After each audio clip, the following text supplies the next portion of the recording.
Hi everyone, thanks for joining. So this is Dr. Noor, and she's just going to do a teach today just based on like how the portfolio, how to kind of get into ophthalmology portfolio. She's currently a junior doctor working in Manchester, and the session will be recorded, and there'll be a link posted on later on the Facebook and everything, Plymouth Ophthalmology Facebook, if you want to kind of access the webinar.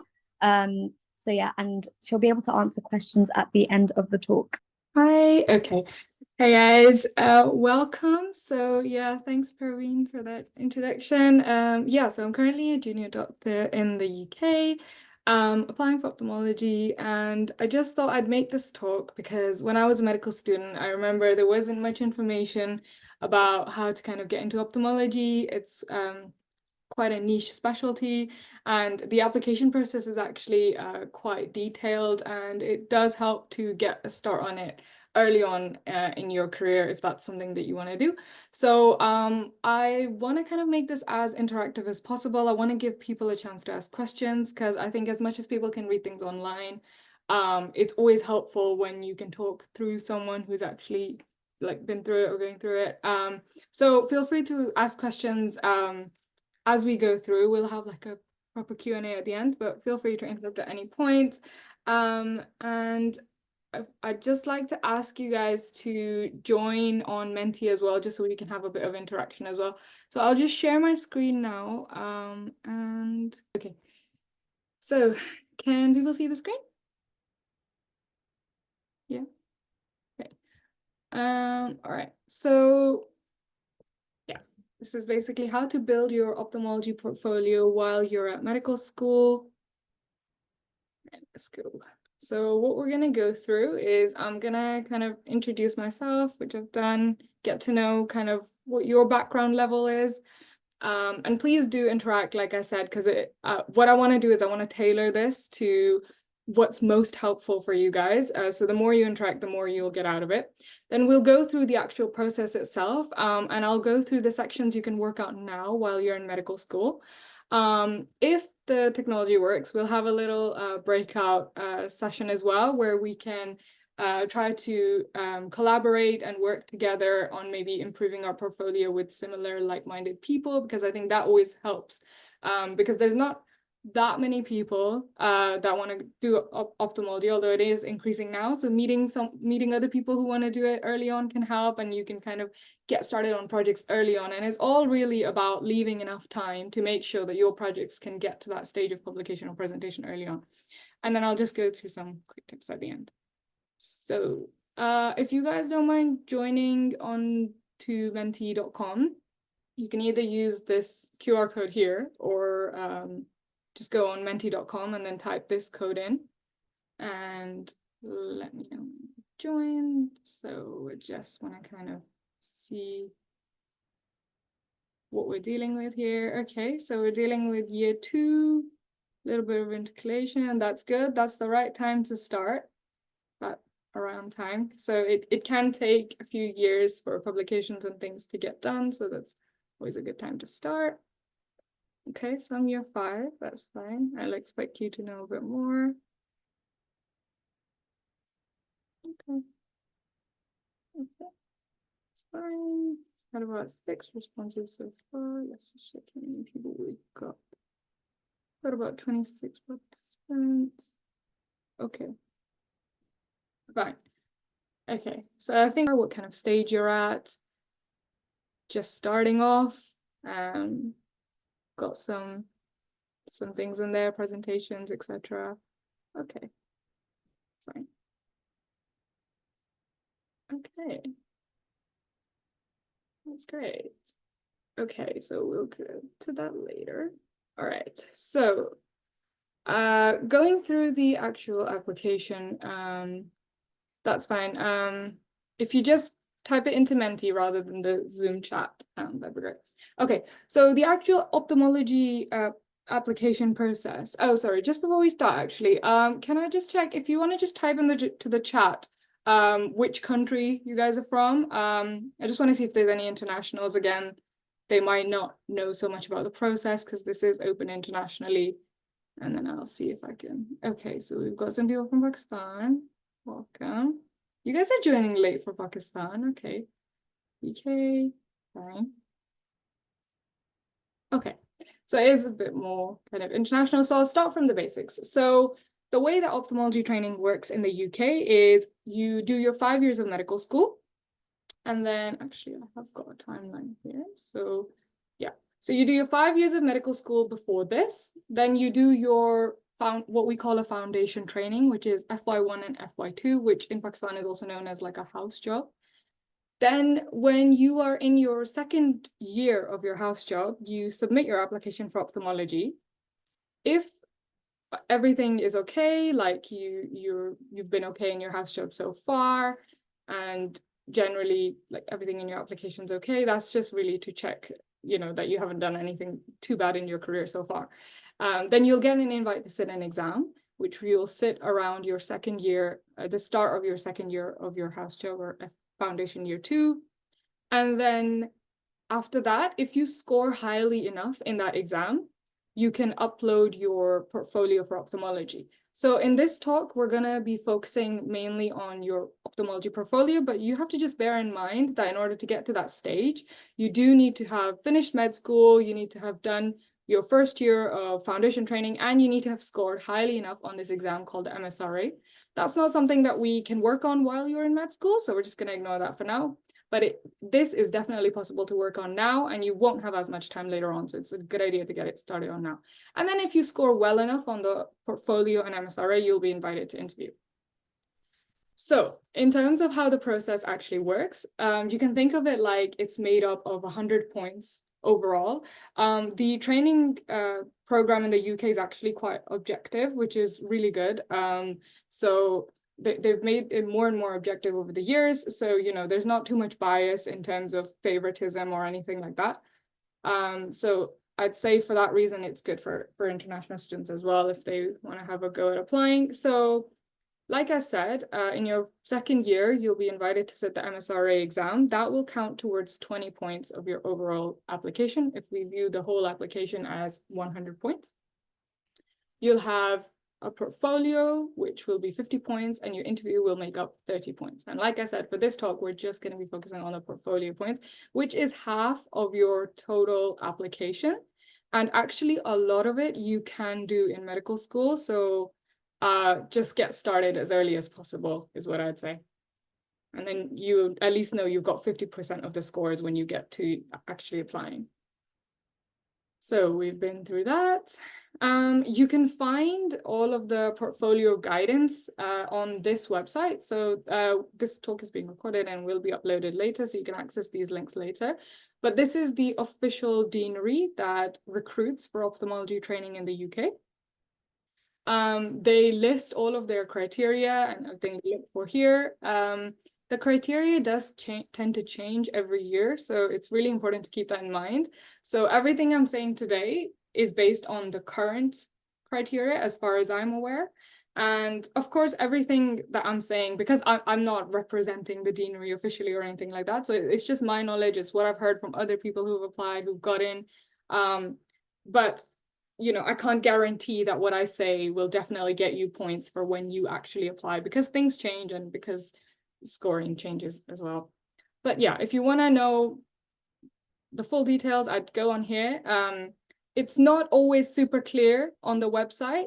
So it's always good to attend talks like this. It's always good to speak to people who've actually done it. And if you have any questions, you can always email Sovereign Deanery. They have their contact details here on the website as well. Because some of the criteria that they go through on the website can be a little bit confusing at times. But we'll go through the details. So one of the things, so this is what we're going to do is basically go through the different headings in the portfolio section, since that's the one you can work on in med school. And the first section that you can be scored on is your qualifications.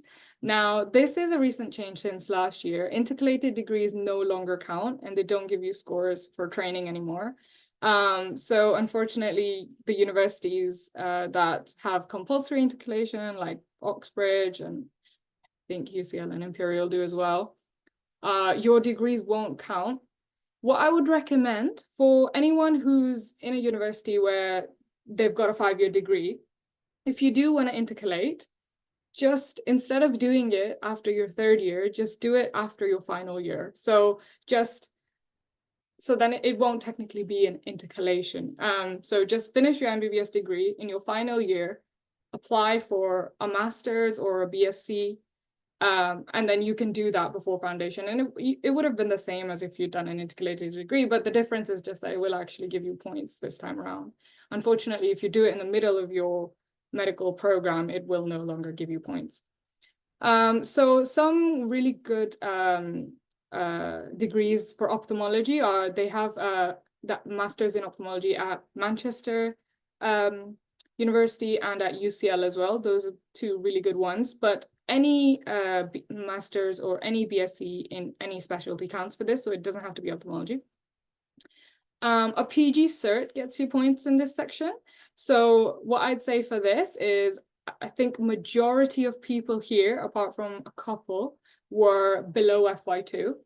If you can, if you're in FY1 or actually no, I think if you're in final year or in FY1, apply for a PG cert now. I think there's one starting in April and there's one starting in January.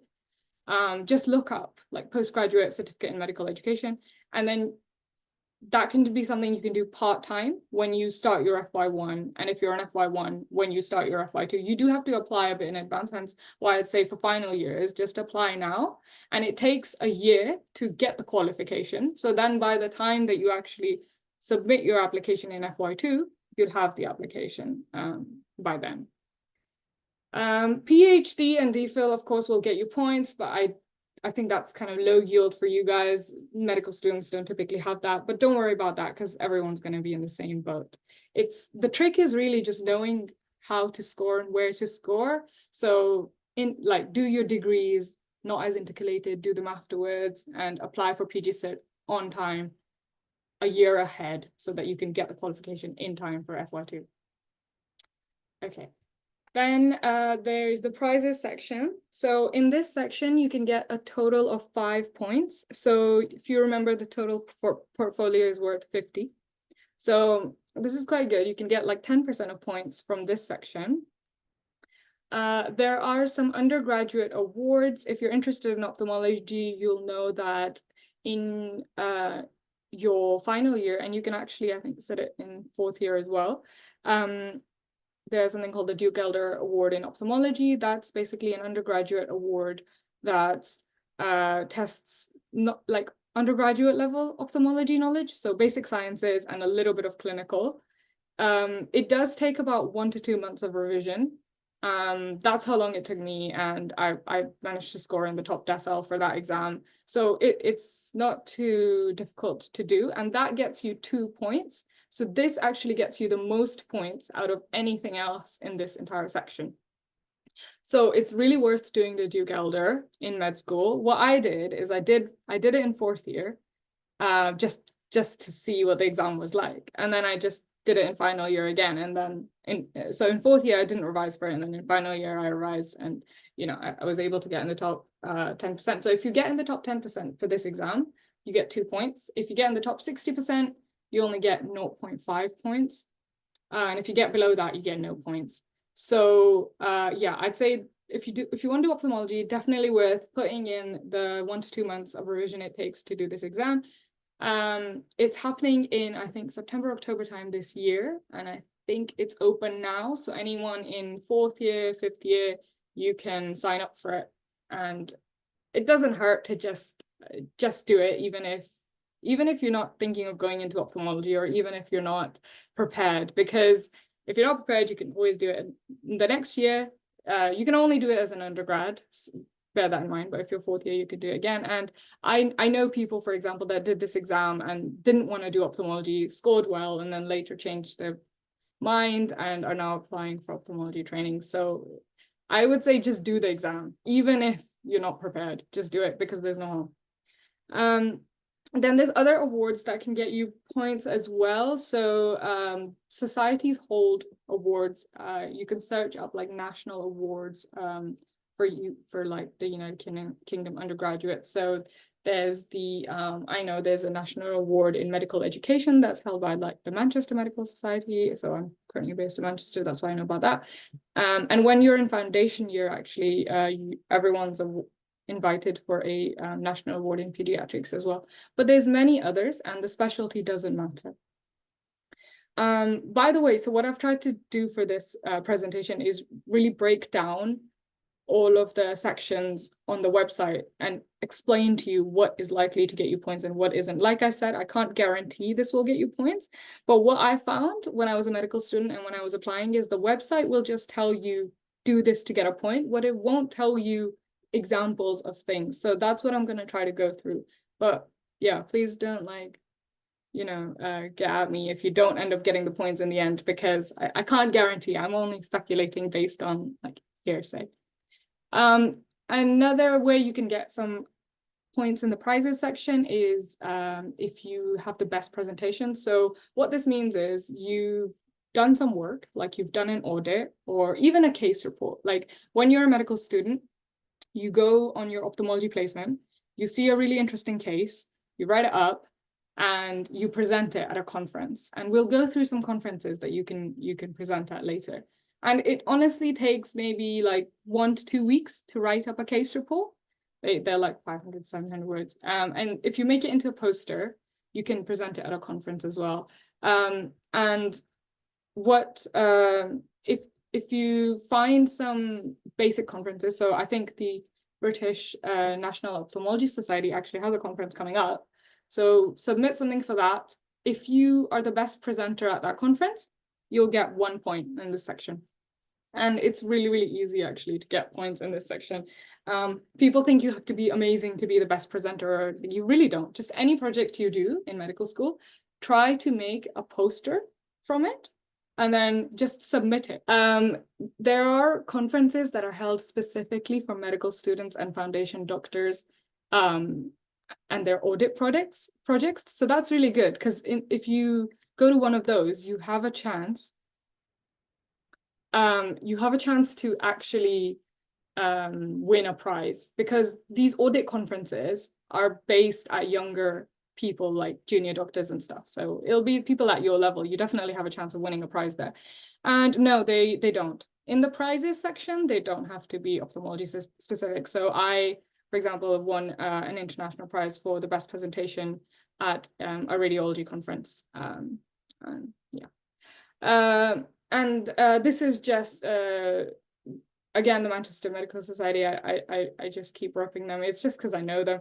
They're currently holding a medical student and foundation conference that's coming up in March. So they're open for abstracts as well, and they have multiple prizes as well that they're going to give for best presentation on that. So anyone that's got projects, submit for this. If you go on their website, they're actually open right now.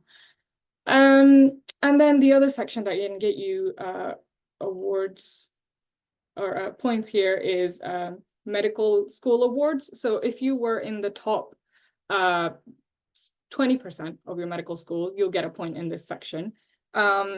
It's really important to note that when you put your portfolio together for ophthalmology, you have to put it in the exact wording that it says on the website. You can't just, for example, say that I received a merit in medical school and expect them to give you the points. You have to specify how many people there were in your year, how many people got the merit, what percentage, and then basically you have to count, you have to do the calculations for them. And I would really suggest every year of med school that if you do get in a certain top percentage of the medical school, contact the person who is in charge of your assessments or has given you the award, ask them to tell you the exact number of people that were in the med school and the exact number of people, the percentage of people that were awarded the award. And the reason I say that, do it every year as you go through med school, because right now, for example, when I'm applying, you try to contact people from med school, like, so, for example, I was awarded these awards at medical school, but it didn't say on the award how many people were in the cohort and how many people got the award. So, and it says on the website, you have to specify those to get the points. So now, I'm in the process of contacting previous medical school examiners, and they're like, we don't know exactly how many people were there. So just make sure when you get the award, just contact the person straight away and be like, just tell me how many people were in the cohort, how many people got the award, can I get a letter, can I get a university stamp on that, thanks. And then you have it there, and then you'll get the points for it later on. So from these, you can get a maximum of 2 points, and everything in this section is worth 0.5 points. So that's why I said this is the highest yield for this section, because this is 2 points in itself. These can get you 1 point each. No, actually, sorry, they've changed it this year. So this is 0.5 points each, and this is 0.5 points each. So if you get a merit every year of med school, you will basically have the max points with this. So, okay. If your transcript shows your ranking exact number out of X number of people, is that enough to count as being in the top 20% and get a point and show that along with prices that you get? So I think the thing is they've only made this specific rule this year of the fact that you have to show the number of people and the number of people that were like in it and awarded the points. So it's hard to answer this question because we don't have any examples of previous people who have been awarded the points anyway. I can let you know next year. But what I would say for now is just follow what they say on the website. Like, you have time to do it, just do it. And if you don't have time, sure, just put your transcript in, see if they give you the points anyway. I can't confirm that if you do that, they will give you the points anyway, because like I said, that's a new rule they've implemented just this year, and we don't know yet if people have gotten points for that regardless. Okay, so that's the medical school section. You can also get awards in this section when you're in foundation. So some of the ways you can get that is some foundation schools will give merit for kind of just a really good performance in your foundation curriculum. So when you're in foundation, you have certain things you need to get done, like a certain number of case reports or a certain number of like case-based discussions or whatever, that you build a portfolio as you do during med school. And if you build a really good portfolio, which you have to build a portfolio anyway for your foundation program, then some schools will award you a merit for your portfolio. So that's an easy way to get that as well. And some schools have competitions. So some foundation schools have competitions for best audit for foundation programs. So that's another way to get an award here. And yeah, not every school does that though. So I'd say, yeah, that's not something that's available to everyone, but if they do, it's great. And if they don't, you can always maybe contact your school dean or lead and say, you know, can we like make an award for this? Okay. Oh yeah, and the reason these are good is, again, you have to do an audit when you're a foundation doctor. So if you just do it well, you'll get the marks for your portfolio training as well. Okay, so commitment to specialty. So this is the next section that can get you points for your application. These are exams, so FRC Opt Part 1 and the refraction certificate. Now, I'd say when you're a medical student, you can revise for this. I would say this is lower yield for medical students because the refraction certificate is OSCE based and you need access to like equipment and things to practice. And you need a little bit of a higher skill set. So that would be more for foundation doctors if you have time. But when you're a medical student, you can definitely be revising for FRC Opt. If you're revising for the Duke Elder, you'll already have a lot of knowledge for the FRC Opt. So if you're revising for the Duke Elder exam, you'll know of IDocs, which is the question bank that everyone uses for that exam. It's the same question bank you use for FRC Opt as well. So what I'd recommend is if you're in your 4th or final year, you've done your Duke Elder, and if you're in your final year, right after elective, you've got quite a bit of time just before you start your foundation year placements. You can do your FRC Opt revision then, and then you can sit your FRC Opt Part 1 in your F1 year. And the benefit of that is if you don't pass it in your F1 year, you'll have another chance to have a go in your F2 year. Just note that FRC Opt Part 1, you can only sit it a maximum of 6 times. So unlike the Duke Elder, where I was like, just sit it, as many times as you possibly can. For FRC Op, that's not the case. So don't just sign up for this exam if you're not prepared. But this is an exam. If you want to do ophthalmology, you will have to do anyway. If you get into training, you'll have to do it in the first 3 years, I think it is, of training. So if you have to do an exam anyway, why not just do it earlier on? And this way you'll get points for application. Okay, so another section is publications. Now, it's really important to be able to differentiate in the publication section between this publication section and a publication section we're going to talk about later on. So people lose points here because they don't understand the difference. So I'll refer to them as commitment to specialty publications and general publications, okay? So within commitment to specialty publications, these are the ones you can do it in med school because these are really easy. So these are essentially non-peer-reviewed publications. There's a bunch of different ophthalmology like magazines and websites called like this is a really good one, Review of Ophthalmology, Retina Specialist, which is like a branch of Review of Ophthalmology, iNews. These are all, places that you can publish in that are non-peer-reviewed, and that will get you points in this section. Any peer-reviewed publications will get you points in the next section that I'll talk about. Yeah, I just thought I'd mention these because, again, when I was a med student, what I found hard is actually finding where to submit. Literature reviews will count in this section. They won't count in the section later on because only original research counts in that section.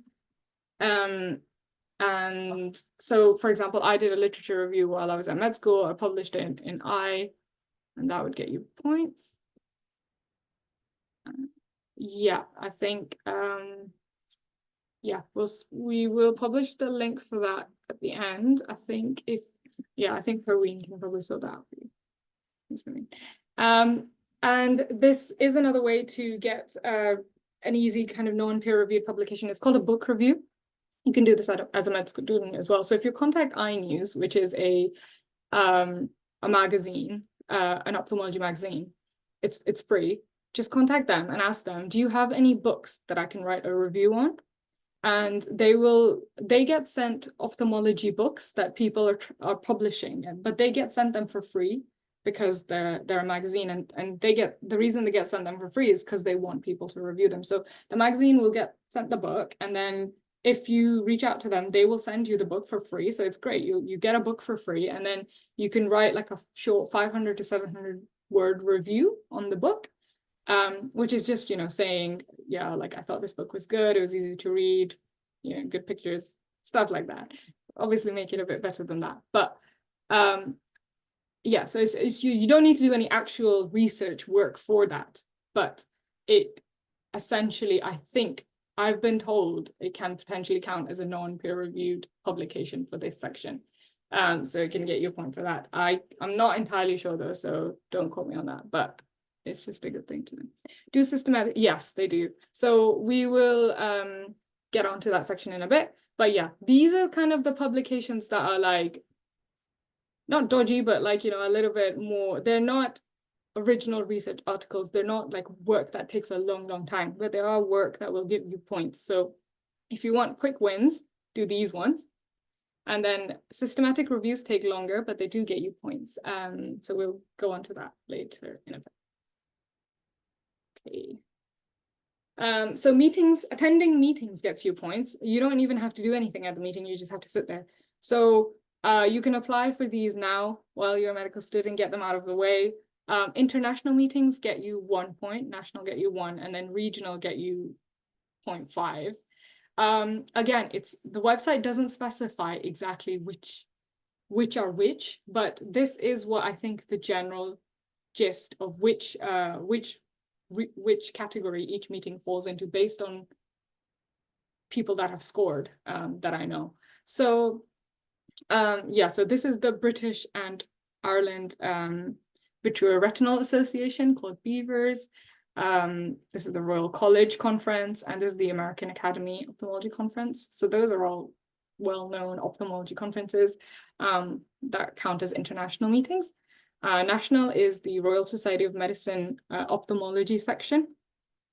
and the UK Newcastle, or Nottingham or Newcastle, I'm not sure, but UK NOS is one of the meetings that counts as national. Sorry. So yeah, this actually just took place yesterday.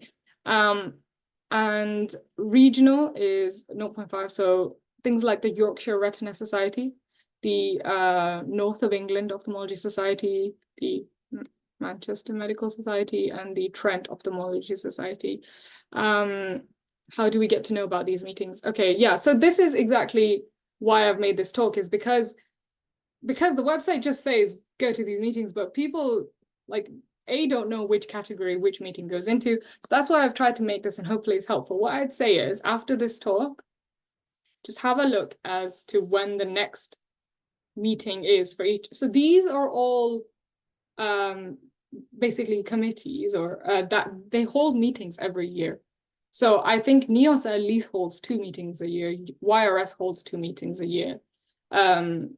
These are annual, and this is annual. I think this is annual as well.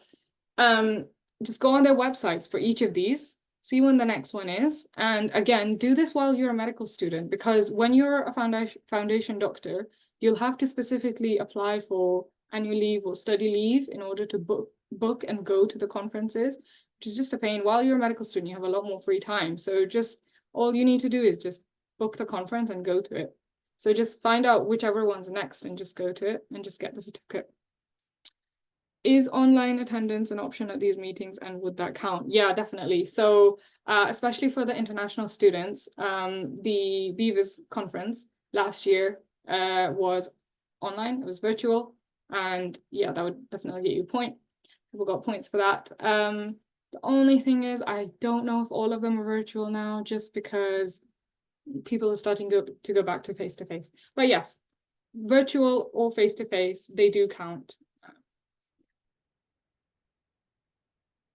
Okay, no worries.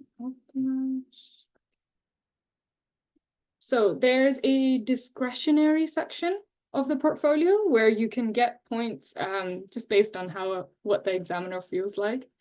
So if they, if they like some of the things you've done, then you might get points for these.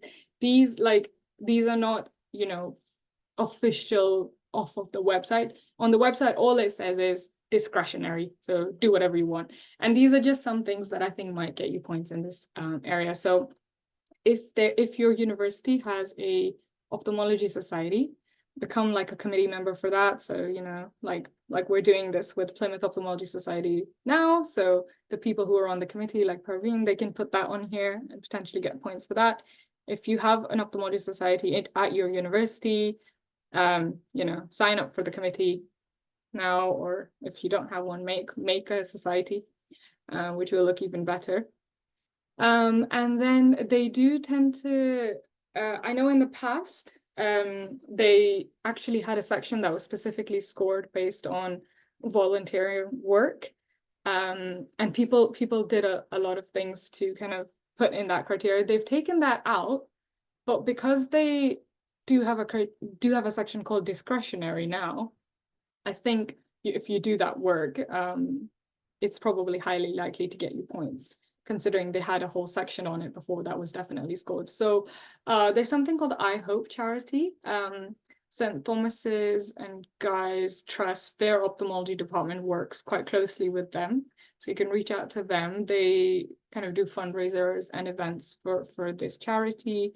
Global Brigades is actually a society that works with university students specifically. So when I was in medical school, I worked with Global Brigades, and they have a section where they help to improve vision worldwide as one of their goals. So for that society, what you do is you, as a medical student, you raise some money and you go out abroad. So for example, I went to Honduras, and you can help to deliver clinics and things abroad. And that should maybe get you points as well in this section. Yeah. Okay, so this is kind of the other publication section that I was talking about earlier. So this publication section, the reason I call it other publications is because you can get points in this section for any publication. It doesn't have to be ophthalmology related. So that's why it's like other. The one we were talking about before, it has to be specifically ophthalmology related publications. So these ones, they fall under the commitment to specialty category. So if you're looking to do kind of, you know, publications that don't require that much work, an easy book review or a literature review or a case report, make sure they're in ophthalmology, because otherwise they're not going to get you points. But if you want to do work like proper original research or a systematic review in anything in medicine, it doesn't have to be ophthalmology, that will get you points in this section. So yeah, as long as your work is good, like original research, it will get you points here. But just bear in mind, if your work is, you know, not of a high standard, it's not going to get you points unless it's in ophthalmology and it can fit into one of the categories we talked about before. So within this section, if you're first author in an original research publication, you get 3 points. And the maximum you can get in this section is 6 points. So really, you only need 2 publications, as long as they are original research publications and you're a first author on them, and you can max out the publication section of your portfolio. So I actually know someone, for example, who, you know, did these while they were in med school. It wasn't in ophthalmology. It was really easy, you know, not easy, but, you know, as in it wasn't too time consuming. But the smart thing to do is make sure that you're first author on it, because if you're anywhere from 2nd to 4th, you're only going to get 1 point. So you're going to need 6 publications to max out in this section. If you're first author, you only need 2. And they can be in anything, orthopedics, cardiology, anything. What I'd recommend for this section is approach, when you're in medical school, when you're on your placements, so any placement, doesn't have to be ophthalmology, go to your professor or whoever is the person who is like the research head of that department, and ask them, is there any research work that I can do for you? And tell them before you start that you want to be first author. Because often what happens in medical school is people love getting medical students to help them out, but they will often end up, and this happened to me, that's why I'm telling you, they will often end up putting them as like 2nd or 3rd or 4th authors, which isn't what you want. Be really clear. So, you know, go to your professor, be like, hi, I love the work that you do in this field. I'm really interested to help you in this field. Would we be able to have a discussion properly? So, you know, have a sit down discussion, explain to them you want to apply for training and that you need a first author publication in order to apply for training. And so please, could you design or do a project with me that will ensure that I am the lead on the project? Because otherwise, what will often happen is you go to a professor or someone and they will just put you on a project that they've got like 5 other people working on. And then, you know, you're just going to be like 5th author, and 5th authors and below don't get you any points. People used to do that before, and they used to just get publications and score a lot in this section. But the deanery, you know, realized that that's what people were doing. So they stopped that. And now that's why they reward you for being the first author. So it's all it is just having that honest conversation with your consultant or your professor at the start, telling them your goals, and they are usually more than happy to facilitate. At least that's what I found to be the case when I was a med student. When you do your publications, you fill out this performa on the website in order to get the points for it. So they will ask you things like, you know, the name of the journal, the type of article. So that's why you can't really have any like dodgy publications in here. They should all be like good publications, original research where you're the lead, but you only need 2. So if you're like in 2nd and 3rd year of med school, you can easily do that now. And then it'll take max a couple of years to get to publication, and you'll have them by the time that you're going for your application. So sorry, it's a bit long. There's a lot to cover, but we're almost done. So the next section that can get you points is quality improvement projects or audit projects. So for the people who are international, I'll just explain, because the UK grads usually know what this is, but I think it's less well known abroad. So a quality improvement project is essentially something that you can do where you measure something in the workplace that's not being done very well. So for example, you're working in the emergency department, and as part of the protocol of the emergency department, it's required that everyone who comes into the emergency department, whatever they come in for, they need to have a HIV test. You know, that for our local emergency department here, that's the case. And what you do is you have a standard that's the hospital has already set, that will already be the case. And what you do is you go and measure how many of the people that are coming through the emergency department are actually getting this done. You find out, okay, only like 20% are getting it done, because the doctors can't be bothered to order it for everyone. You make a poster and, you know, put it in the emergency department, says, remember to do HIV test for all of the people that come through the door. Then, you know, a few months later, you measure it again. And it's like, okay, great. Now like 80% of people come to the emergency department are getting HIV tests. And that's it. It's a quality improvement project. You have improved the quality of the service provision in the hospital.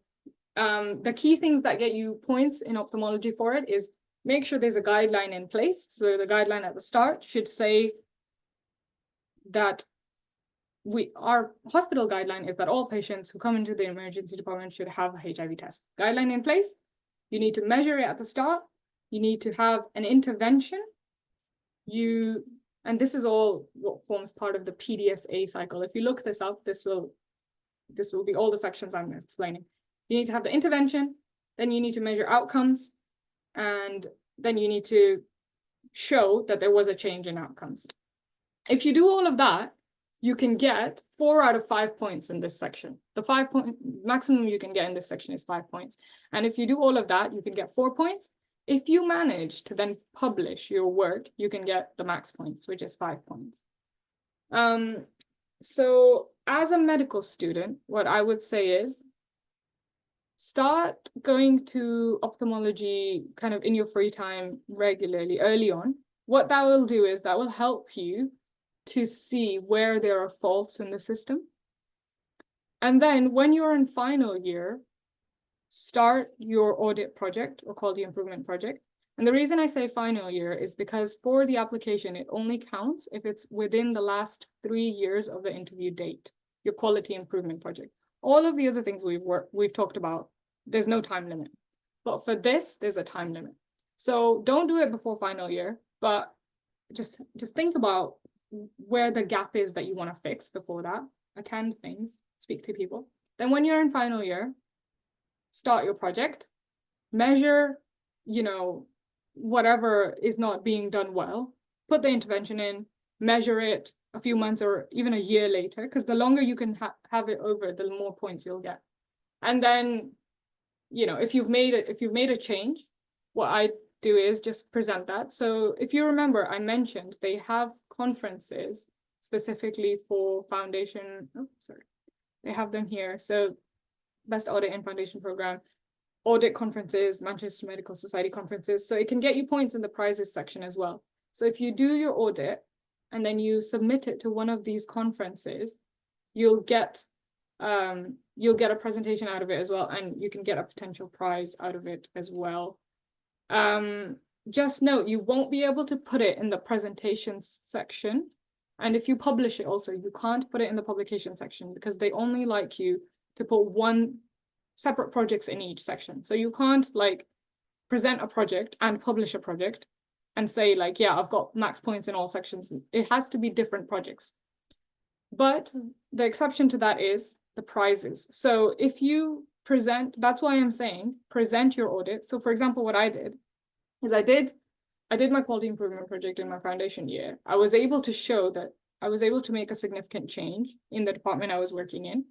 And then I presented this quality improvement project at an international conference. And the reason I did that is not because I want points for presentation. It's because I got the award for the best presentation at that conference. So that gets me a prize for my prizes section. Okay. And then I've also submitted the audit for publication, which, you know, if it gets accepted, that gets you max points for this section as well. And this doesn't have to be peer reviewed in terms of what they've mentioned so far. So you can submit your audit to non-peer reviewed journals. They haven't specified that it needs to be peer reviewed. Okay, I hope it's all making sense so far. Okay, so we're almost there, guys. Presentations. So that's the next section that can get you points. International, national, and regional get you different points based on the level that you're presenting at. So international gets you the most, 3 points. National is 2, and regional is only 1. Note that if you do an oral presentation, that gets you the max in each section. But if your presentation is only a poster presentation, your scores will be halved. So if you do a poster presentation at an international conference, you'll only get 1.5 points, 1 point here and 0.5 points here. And your authorship matters as well. So if you're first author, you'll get the max points that are listed here. And if you are, I think, second or below, again, the points will be halved accordingly. So the max for this section is also 6. So the trick with this is just do 2 presentations as first author and make them international presentations, and then you're done. You don't have to do any more. That is, easier said than done, but in general, presentations are much, much easier than publications. So if you do go to your professor, like I said before, and tell them you want to be the lead, so the first author on a project, and they say you can do it, and you've done the project and you can't publish it, you can just present it, and then you'll at least get 3 points, and then you only need to do that for 2 projects, and you will have the max points in this section. These are the examples again of the conferences that count as international and national. So Beavers and RC Opt is international, RSM and UK NOS is national, and NEOS, YRS and MMS count as regional presentations. Surgical video published. Okay, that's an interesting one. So it depends on, Ultimash has asked a question: could a surgical video published on AAO's website be counted as a presentation? I think it depends on what the video is on. So I know that recently journals have started bringing out something where they will have like a video abstract that will be accompanying their main publication. So if you, for example, wrote the paper and you were first author on that paper, and then you've submitted a video abstract as part of that, I think that could potentially, now I'm not sure, but this is just me guessing, I think that could get you points in this section. But a surgical video on a website that's not that, if it's just a general, like for information or knowledge surgical video on their website, that will get you points in a different section that I will talk about.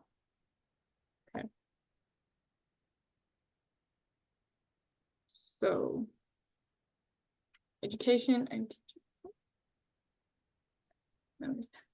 Okay, so this is the second to last section that can get you points.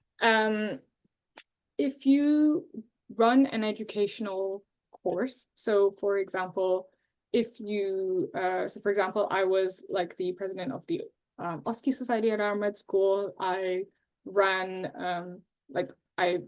all of the OSCE courses that we had over the whole year. That gets you points in this section. If you are, for example, with the Ophthalmology Society at your med school, that will again get you points with this section, like if they're doing a course. So I know, for example, many ophthalmology societies have Duke Elder teaching courses coming up. If you help to like either deliver or teach some of those courses, you can get points in this section. So it's kind of, the trick with this portfolio is knowing how, like where you can get easy points and how you can kill like multiple birds with one stone. So what I'd recommend for this is when you're in your 4th year, revise for Duke Elder, do Duke Elder. Just after you've done Duke Elder, teach Duke Elder in a course for the years below. The knowledge will already be fresh in your head. Do that, and then the year after, use your Duke Elder knowledge and build on that and sit FRC Opt, like as soon as you graduate med school. And then that's just kind of the most like high yield way to do it. What I'd recommend is if you guys we're gonna go into breakout rooms in a bit so we can have like more detailed discussions. But what I'd recommend is go through the portfolios and plan out the next kind of few years of your life. Plan out when and where you can do the different things to get the most out of them. And you know, that's something I wish I'd done when I was younger as well. So yeah, telling you all the things that I should have done. Okay, e-learning tool gets you points in this section. So for example, PassMed will invite you to be an author. From what I know, this is kind of hit and miss, like they just decide who they want to invite. So for example, when I was in, I think, final year of med school or something, they invited me to be an author, maybe when I was F1, to be an author for PassMed. I don't know what they base that on, but if you do get invited, I think that counts as that you have made an e-learning tool if you write some MCQs for PassMed. There's also some other websites, I think someone told me that it's called like peer.io, where you can write questions or you can make courses to help people with anything. As long as it's an e-tool, it'll get you points in this section. Teaching BLS to people count. So someone's asked, would teaching BLS to people count? So it would count. It just depends on which section you're looking at. So there's an educational course has to be over 3 months in order for it to count. But then there is another section which is, okay.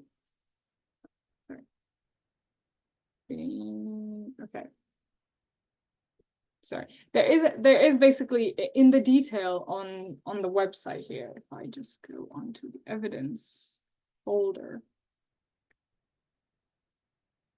So if you see here, you get 1 point if you know the course that you've been doing is over a period of at least 3 months with formal feedback. But if you want to just do like a one-off session, it won't really give you points. But for BLS, if it's kind of like, you know, you're doing multiple sessions for multiple cohorts, as long as it's more than one session, it can get you 0.5 points. So you just have to read like the specific details of it. But what I would recommend is the best thing about being in med school is the fact that you have time, and that time allows you to do things over a longer period of time. So what I would do is just focus on this one if you're in med school, because you can, if you start something now, you can do it over the next 3 months at least, and then by the time you've got your application, that'll fit all of the criteria. Yeah, and just bear in mind, they do keep changing this around every year. So last year, there wasn't a 3-month specification. So last year, people got points. For example, they probably would have got points for helping with a BLS course. They put the 3-month thing in now, and they might even change that later on. So what I'd recommend is, as a med student, get involved in something like your ophthalmology society early, and just do like little talks here and there. You know, even if you do like one talk every 6 months and you're in 3rd year, by the time you're in final year, you can say you've done talks over 3 years, and just collect feedback and it'll count. And if they, you know, increase that next year to even more than 3 months, it'll still count. So that's the trick. Just get on something early. That's the same trick for publications. It's the same thing for presentations. Just plan it out. Okay, ebook chapter. So again, Pass Medicine and Bite Medicine, they have ebooks. You can like write a little chapter in them for, say, like hypertension guidelines or whatever, management. They have, if you go into the PassMed or the Bite Medicine authorship portal, they will have sections where they'll say, okay, we have a gap in our book. We need more like authors for this section. And so you can write like a chapter for some of those. Okay. You can get points in this section for something called a Teach the Teachers course. So what they want you to do is they want you to attend a course where someone teaches you how to teach. These are really quick and easy. So Oxford Medical holds a course specifically called a Teach the Teachers course, and that gets you points for this. So that's just a quick win. The only thing with that is it is £400, so it's expensive. I think some foundation schools do allow you to claim it back with a study budget, but I can't guarantee that. The other thing is like, so this is a doctors as teachers and educators course. I know for at my med school, BARTS, we had that as part of our curriculum. That can get you points. Just get the certificate.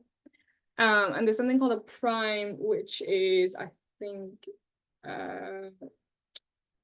position in medical education, or can't remember exactly. It's something in medical education.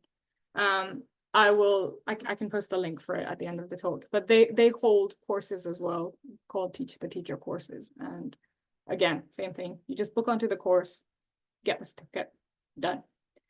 You get points for examining undergrads. So med schools often send out emails asking to interview like people in high school for med school. People have in the past gotten points for this. So just interview for your med school. You'll be good at it because you've already passed the interview in order to get into your medical school. And then you can be an OSCE examiner for people that are in the years below. Again, that's quite self-explanatory. Most medical schools have OSCE societies, and sign up to one of them and examine the younger years. For this one, it's a little bit harder to get points, but they specify that you have to have published a postgraduate level academic book. It takes a long time. I'd say this is much more lower yield than these ones, but this is a really high yield. Anyone can do this.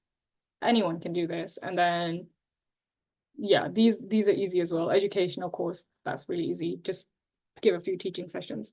For this one, you have to start early. Hence why I would say medical students, if you go to your ophthalmology ward, local ophthalmology ward, go to, again, someone who actually publishes regularly. You can look them up online. It'll usually be one of the professors. Ask them, you know, hi, like, have you got any like books that you are thinking about publishing in like the next few years? Or and really just, you'll have to ask around a lot, but some of them will, and it will take time. But what you can do is you can say, can I write like a page in the book, or can I write a chapter in the book? And then submit that, and it will usually take 2-3 years to publish the book. So that's why I'm saying that's something good to do if you're in 2nd or 3rd year of med school, because you won't be able to do it later on. It just takes way too long to publish a book. Does teaching undergraduate medical students after graduation counts? Does teaching undergraduate medical students after graduation? Yes, I think so. I'm not entirely sure I understand your question, goes or not, but yes. So the section heading for this section is examining undergraduates specifically. So as long as you're as long as the people you're examining are undergraduates, like you're examining them for OSCEs or you're examining potential medical students, it counts. So yes, it doesn't matter when you do it. You can do it in your FY1 or FY2. I did that. I also did it in when I was a medical student for the lower years. But because the people I was examining are undergrads, like it's fine. There is, so just show you. There is like a specific requirement to put like have a formal role. So it is ideal to have it as something that's signed off by the university. So if you note here, for example, undertaking a formal role in examining undergraduates. So the way I would say do that is when you're in FY1, you can examine for final year OSCEs, you get a certificate that counts as a formal role. When you're a medical student, if you examine for potential medical students, you get a certificate that counts as a formal role. When I was a medical student, I also examined previous medical students, like I said. That did get me points in this section, but it gets you points in this, the educational course section, because you are teaching people as part of an educational course. It's not, because when you're a medical student yourself, your examining role is not technically formal. So it is harder to get the points in this section. So what I would say is, I would say still do it when you're an undergrad, still examine the lower years. It gets you points in this section, and then you learn how to do it. And then by the time you're an F1, which is what I did, you can then do it as a formal role and get a formal certificate for this section as well. I hope that makes sense. Okay, so this is just the last section. There are 3 points in the portfolio for just the way that you organize your portfolio. So you can get points literally just for numbering your pages, which is really easy. So don't lose points on that. Make sure you have contents pages for each of the pages that you're presenting. It's really good to get started on your portfolio early on in med school, actually, because then it helps you when you're applying for elective, for example. You can, send people your portfolio. There's a website called Canva that helps to make a really pretty portfolio, like really quickly. So yeah, you could just put all of your things in there and make some content pages, make some page numbers, and it will help a lot. So before we go into the breakout rooms, there's just one last thing I want to highlight, which is, oh, sorry, yeah, this slide, I think we skipped over this. This is in the commitment to specialty section. And the reason I want to mention this specifically is because when you're a medical student, you can only get points in this section when you're an undergrad. So make sure you do your elective in ophthalmology if you want to apply for ophthalmology training, because you can't get this point after you graduate. This is another point you can't get after you graduate. When you do your elective, the way I got points for these sections is when you do your elective, just ask the person who's in your elective, can I do a project with you as an undergrad? And then even if you publish that project later on when you're a foundation, as long as you start the project while you're an undergrad, you get the points for an undergraduate project. You can't get the points if you start any project after you graduate. You can do these while you're in med school as well. This will help you to find out like where you might want to do a QIP, for example. So attending clinics, literally just attending clinics gets you points. Just make sure you do like more than 10 sessions over more than 3 months. So space it out, attend a range of clinic and theatre sessions. It'll help you get an idea for whether you want to do the specialty, and it will help you get points for your application as well. This is also something you can do in med school, the EyeSight. So the EyeSight is basically a machine that you can practice cataract surgery skills on. So it's actually really fun, and it might help some of you decide again whether you actually want to do ophthalmology. Because when I first did EyeSight, I loved it. I was like, yeah, this is definitely for me. You might try it out while you're a medical student and be like, oh yeah, this is too hard. So what it is, it's a simulator machine. They're actually very expensive, but the Royal College, for example, does allow juniors to go on them. You have to kind of sign up, and you have to they have a wait list, which is actually really long. So again, apply for that early. And you do kind of have to sign a form to say, like you're not going to damage the machine and stuff. But if you do get to do it, you only need to do 4 hours on it. You don't need to be a pro. What it is it's a simulator machine, like I said, so you'll get to practice a little bit of surgery skills on it. The machine guides you through the whole procedure. So you don't need to, be guided by anyone else. The machine will tell you, move your hand here, do the procedure here. And you get points for your application just for being on the machine and doing the training for more than 4 hours. You don't have to be good. You just have to do it for more than 4 hours to get the point.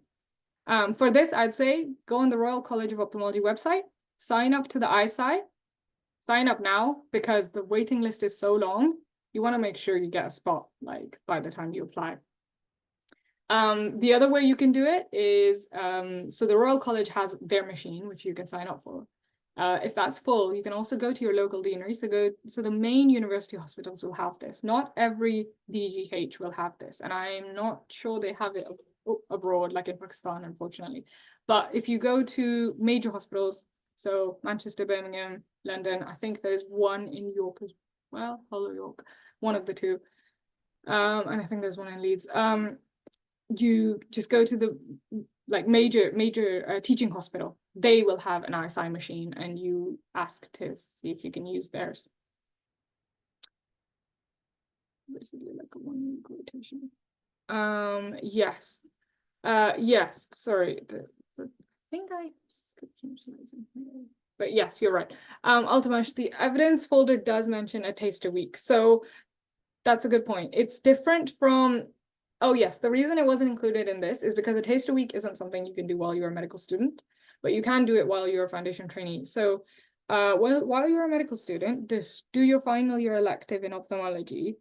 And then when you are a foundation trainee, you have to specifically apply for something called a taster week.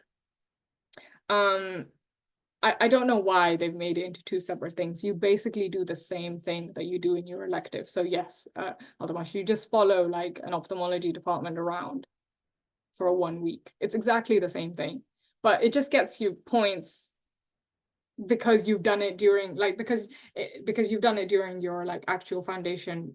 When you're doing your foundation training, you have specific study time allocated for checking out different specialties, and part of that study time will be allowing you to do a taster week. So because it's more of a formal thing as part of the foundation program, I think that's why it counts separately. Don't worry too much about that now though. If you're a medical student, just do your final year elective. When you get to foundation year, your foundation school will talk you through the process of applying for a taster week. But yes, to answer your question, you basically do the same thing in your taster week that you do in your ophthalmology elective. And so one last thing that also gets you points is other simulation training. So again, they haven't specified on the website what other is, but I know some people have got points for this. This traditionally gets you points. It's called the RC Opt Microsurgical Skills course. It's a very popular, very famous course. Again, just go on the website, type this into Google, you'll get it. Again, it's usually always oversubscribed as well. So you need to apply for it at least like 6 months to 1 year in advance to make sure you get a slot on this course. If you do, you get a point for this section as well. If you can't do that, I did find this. Now, I'm not sure exactly if this will get points. We'll see. But this may or may not get you points because this is a simulation workshop as well, held by St. Thomas's Hospital Eye Department.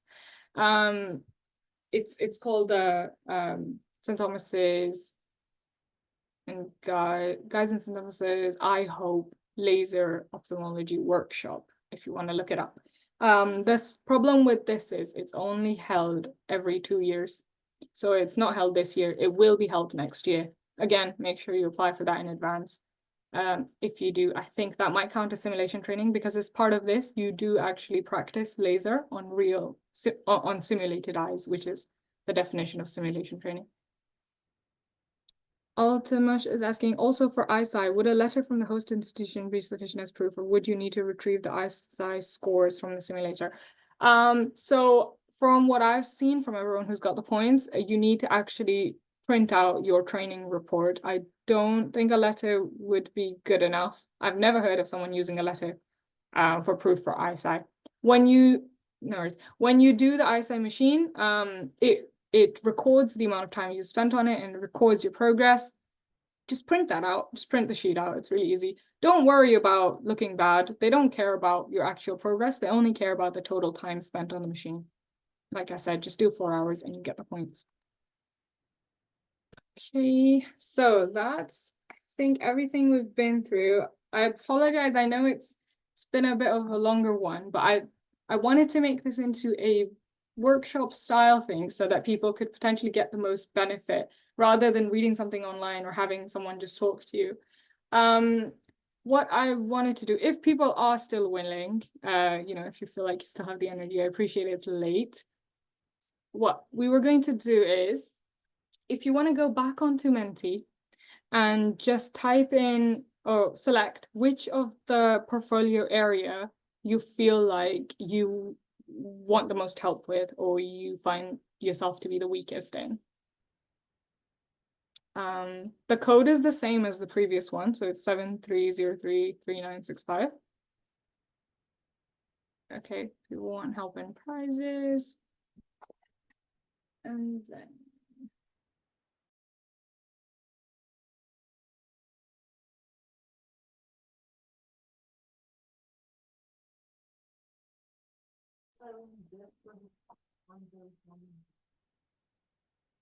yeah. Irene, I don't know if you can still hear me. Would you be able to do the breakout rooms, or I can try as well, actually. Sorry, guys, bear with me. Okay. I'll try to do them for Irene, that's fine.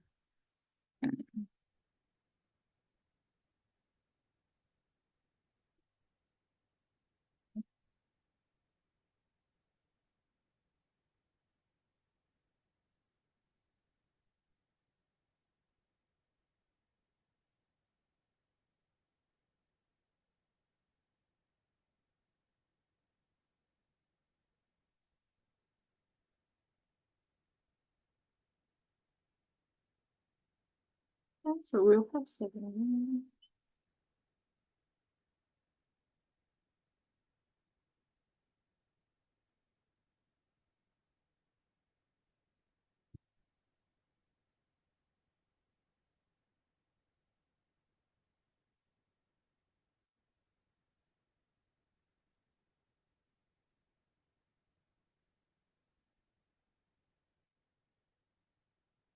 Sorry, guys, I'm just making rooms so we can talk about this better.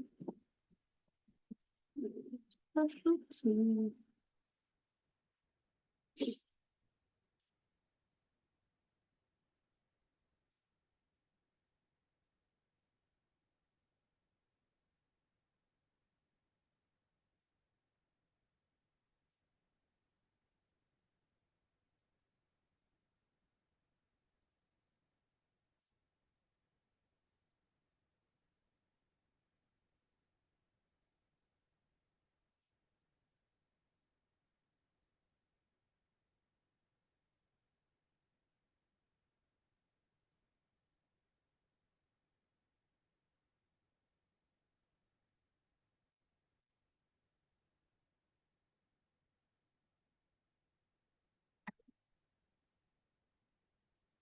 Right. So I think in terms of what people are saying is, quite a lot of people want help with presentations and publications. Few people want help with prizes. That's really good to know. What I've done is I've made breakout rooms for all the different kind of sections of the portfolio. If you guys want to join whichever one you feel like you need the most help with, and what we'll do is we'll start discussions around what people specifically feel like they can do to build on their portfolio in that section. And what I think I would have found really helpful when I was a medical student is finding like-minded people who want to do the same thing. Especially, like I said, because, you know, ophthalmology is a niche specialty. So what you guys I thought might find quite helpful is if within your breakout rooms you want to kind of, if you don't know each other, you know, introduce yourselves, get each other's contact details. And if you both, for example, want to work on a presentation, you can, you know, think of ideas, think of presentation ideas. I will go around to each breakout room and see where I can help as well, give my suggestions. And then after this workshop, you guys can collaborate, you know, share numbers or emails if you're happy to do that. If you want to send me your emails, I'm happy to share those around. And you can kind of make a group and work on it as a team, because these kind of things, these projects are so much better done as a team. You know, you can work on a project together, someone can present it somewhere, someone can publish it, you can get prizes for it. It really, really helps if you work as a team for these things. Thank you everyone for joining. Have a good night, get some rest. I hope it was helpful. Bye-bye.